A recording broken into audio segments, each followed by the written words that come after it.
একটা নারীর জীবনে কিসের পরিচয় বাঁচে? কখনো বাবার পরিচয়, কখনো স্বামীর পরিচয়।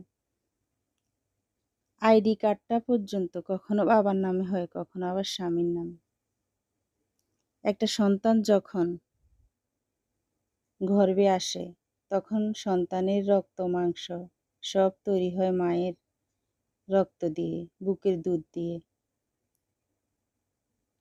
সে বাচ্চার পরিচয় দিতে হয় বাবার নামে, তা না হলে সমাজ বলে জারজ। তাহলে একটা নারীর পরিচয় কি? একটা নারী কিসের পরিচয় পায়? তার স্বামীর কাছ থেকে, একটা পুরুষের কাছ থেকে। এই সমাজ কি দেয় পরিচয় একটা নারীকে? কতটুকু মূল্যায়ন করে?